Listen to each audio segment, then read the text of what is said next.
کہتے ہیں کسی جگہ ایک شخص رہتا تھا جس کے 3 بیٹے تھے۔ وہ شخص نے اپنے تینوں بیٹوں کے نام عبداللہ رکھے ہوئے تھے۔ دن گزرتے رہے حتیٰ کہ اسے مرض الموت نے آن لیا۔ اس نے اپنے تینوں بیٹوں کو بلا کر وصیت کی کہ عبداللہ کو وراثت ملے گی، عبداللہ کو وراثت نہیں ملے گی، اور عبداللہ کو وراثت ملے گی۔ اس کے ساتھ ہی اس کی روح قبض ہو گئی۔ وہ خود تو فوت ہو گیا مگر اپنے بیٹوں کو حیرت میں ڈال گیا کہ کیسے فیصلہ کریں کہ کن 2 عبداللہ کو وراثت ملے، کس ایک کو نہیں ملے گی۔ تینوں نے فیصلہ کیا کہ شہر جا کر قاضی سے اپنا مسئلہ بیان کریں اور اس سے کوئی حل مانگے۔ تینوں اپنے زاد راہ کے ساتھ عازم سفر ہوئے۔ راستے میں انہوں نے ایک ایسے شخص کو دیکھا جو اپنی کسی گمشدہ چیز کو تلاش کرتا پھرتا تھا۔ ان بھائیوں کے پوچھنے پر اس نے بتایا کہ اس کی اونٹنی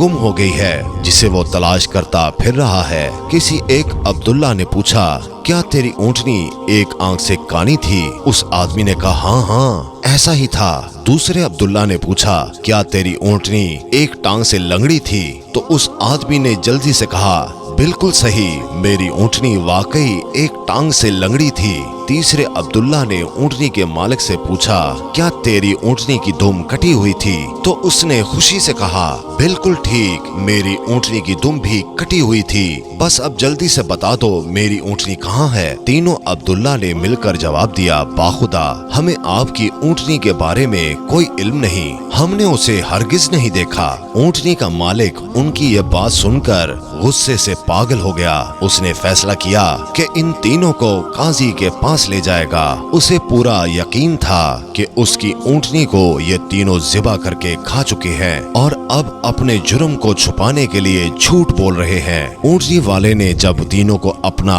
ارادہ بتایا تو انہوں نے کہا، ہمیں کوئی اعتراض نہیں کیونکہ ہم خود بھی قاضی کے پاس ہی جا رہے ہیں۔ جب یہ چاروں قاضی کے پاس پہنچے تو اونٹنی والے نے قاضی سے اپنا قصہ بیان کیا۔ قاضی نے ان تینوں سے کہا، جس طرح تم لوگوں نے اونٹنی کی نشانیاں بتائی ہیں اس کا ایک ہی نتیجہ نکلتا ہے کہ اونٹنی تم تینوں کے پاس ہے۔ بہتر ہے تم تینوں اپنے جرم کا اعتراف کر لو۔ پہلے نے کہا، جناب عالی، ہم نے اونٹنی تو نہیں دیکھی تھی، ہاں البتہ اونٹنی کے آثار ضرور دیکھے تھے۔ جب میں نے اسے کہا تھا کہ تیری اونٹنی ایک آنکھ سے کانی ہے تو میں نے دیکھا تھا کہ راستے کے ایک طرف کا گھاس تو خوب چڑھا ہوا تھا مگر دوسری طرف کا ویسے ہی موجود تھا۔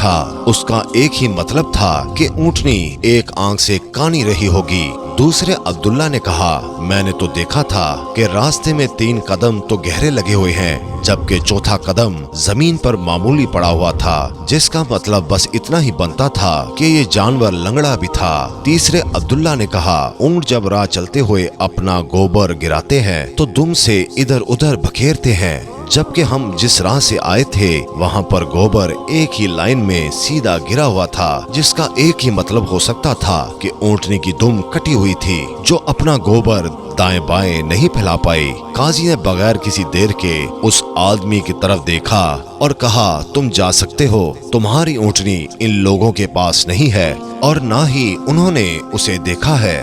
اونٹنی والے شخص کے جانے کے بعد ان تینوں بھائیوں نے قاضی سے اپنا قصہ بیان کیا، جسے سن کر قاضی بہت حیران ہوا۔ ان تینوں سے کہا، تم آج کی رات مہمان خانے میں ٹھہرو، میں کل تمہیں سوچ کر کوئی حل بتاؤں گا۔ تینوں مہمان خانے میں جا کر ٹھہرے تو انہوں نے محسوس کیا کہ ان کی نگرانی کی جا رہی ہے۔ کچھ دیر کے بعد ان کے لیے کھانا لایا گیا جو گوشت کے پکے ہوئے سالن اور روٹیوں پر مشتمل تھا۔ پہلے نے کھانے کو دیکھتے ہی کہا، یہ سالن کتے کے گوشت کا ہے۔ دوسرے نے کہا، روٹیاں جس عورت نے پکائی ہیں وہ حمل کے ساتھ پورے دنوں سے ہے۔ تیسرے نے کہا، یہ قاضی حرام کی اولاد ہے۔ بات قاضی تک پہنچ گئی۔ اس نے تینوں کو دوسرے دن اپنی عدالت میں طلب کر لیا اور تینوں سے مخاطب ہو کر کہا، تم میں سے کس نے کہا تھا یہ کتے کا گوشت پکا ہوا ہے؟ پہلا بولا، میں نے کہا تھا۔ قاضی نے باورچی کو بلوا کر پوچھا تو اس نے اعتراف کیا کہ پکانے کے لیے کچھ نہ تھا،